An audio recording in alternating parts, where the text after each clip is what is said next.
Let's get to our final match for the day. This is the first time all tournament, thankfully, and it's going to be the last time in the group stages. I believe that we're going to have 4 matches in the day. The 2 p.m. one might also be a snoozer as well. It's France and Australia. France is a huge favorite at about -400, I believe. It's been dipping into the 3s, going up to the 5s. No one has any idea really what we're going to see from France with so many injuries.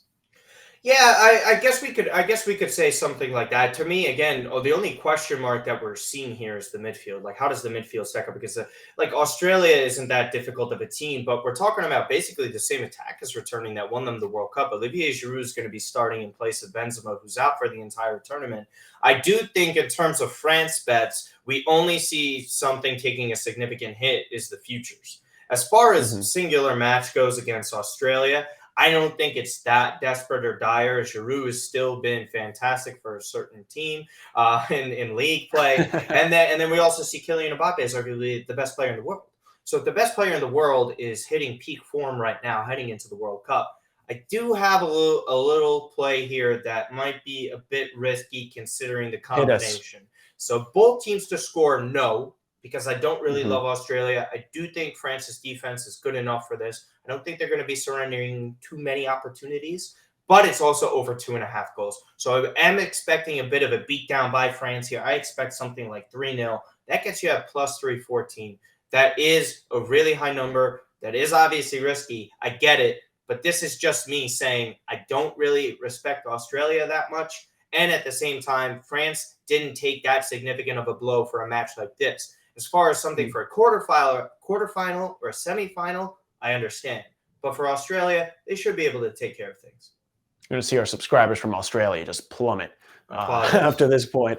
Yeah, I mean, some of the ones that I like, again, if you're expecting a beatdown, again, the more goals you see, the more chances, obviously, you have to hit on an anytime goal score. Antoine Griezmann to score at plus 140, I saw it, is not a bad wager to make as well.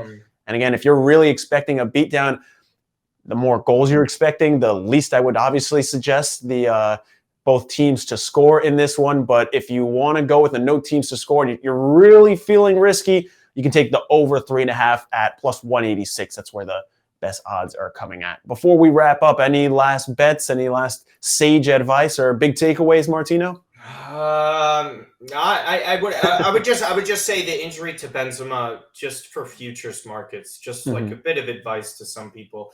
I think it's still important to know of what France's path is for first place. Again, it's still going to be Brazil and Argentina on one side of the bracket for the semifinal. It's not like it's the end of the world for France not to have a path to get to the final. But I gotta say, I would not be placing money on France at this point. I don't really see why it's worth it. I think they would have needed Karim Benzema to win this tournament. They still have an outside chance, but I would have been scared off on that.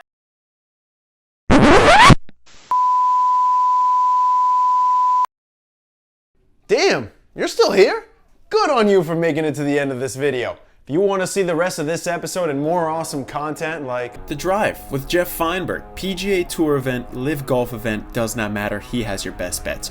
Or how about if you need your NFL picks, The Huddle, Pam Maldonado, Pat Mayo, Ross Tucker, and Brian Matthews, your best bets, your best teasers, and everything you need to know that's going on in the NFL. Week in and week out, those are the places to be. Make sure you're subscribing on our social channels to know about our next giveaway. Like for November, $500 on us. All you have to do is subscribe on YouTube to get one entry, and if you want to comment on any recent video, tell us how you spend those $500 and you're automatically entered for a second entry.